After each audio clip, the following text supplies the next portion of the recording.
இன்னைக்கு நம்ம என்ன பண்ண போறோம்னு கேட்டீங்கன்னா மஷ்ரூம்ல ஃப்ரைட் ரைஸ் தாங்க பண்ண போறோம். ஃபர்ஸ்ட் டைம் பண்றீங்கன்னா மஷ்ரூம் நல்லா வாஷ் பண்ணி கட் பண்ணி வச்சுக்கோங்க. அதுக்கப்புறம் ஸ்ப்ரிங் ஆனியன், அதுக்கப்புறம் நார்மல் ஆனியன், அதுக்கப்புறம் ஸ்ப்ரிங் ஆனியன்ல கீழே பாட்டம்ல இருக்கும்ல அந்த வெங்காயம், அதுக்கப்புறம் கேரட், பீன்ஸ், கோஸ் இது எல்லாத்தையுமே பாத்தீங்கன்னா பொடி பொடியா கட் பண்ணி வச்சுக்கோங்க. அப்படியே ஃப்ரைட் ரைஸ்க்கு தேவையான அளவுக்கு பாஸ்மதி அரிசியை வடிச்சு தனியா எடுத்து வச்சுக்கோங்க. அதுக்கப்புறம் அடுப்பு ஆன் பண்ணி கடாயை வச்சு கடையில லைட்டா எண்ணெய் ஊற்றி எண்ணெய் காஞ்ச உடனே ஸ்ப்ரிங் ஆனியன்ல பாட்டம்ல இருக்கிற ஆனியன் போட்டு வதக்கிட்டு, அதுக்கப்புறம் நம்ம நார்மல் ஆனியன் ஸ்லைஸ் ஸ்லைஸா கட் பண்ணி அதையும் போட்டு வதக்கிட்டு, அதுக்கப்புறம் நம்ம நீல வாக்கில கட் பண்ணி வச்சிருந்த முட்டைகோசை போட்டு ஒரு கிண்டி கிண்டிட்டு, அதுக்கப்புறம் நம்ம கட் பண்ணி வச்சிருந்த கேரட், பீன்ஸ், கேப்சிகம் இது எல்லாத்தையும் போட்டு ஒரு கிண்டி கிண்டிடுங்க.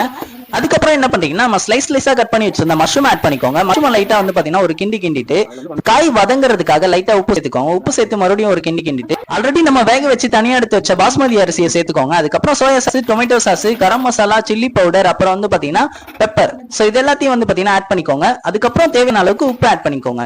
அதுக்கப்புறம் என்ன பண்றீங்கன்னா நம்ம ஆட் பண்ண மசாலாஸோட ராஸ்மெல் போற வரைக்கும் மிக்ஸ் பண்ணிட்டு ஒரு பிளேட்ல சர்வ் பண்ணி சாப்பிட்டு பாத்தீங்கன்னா செம்மையா இருக்கும் நம்மளோட மஷ்ரூம் ஃப்ரைட் ரைஸ். நீங்களும் ட்ரை பண்ணி பாருங்க.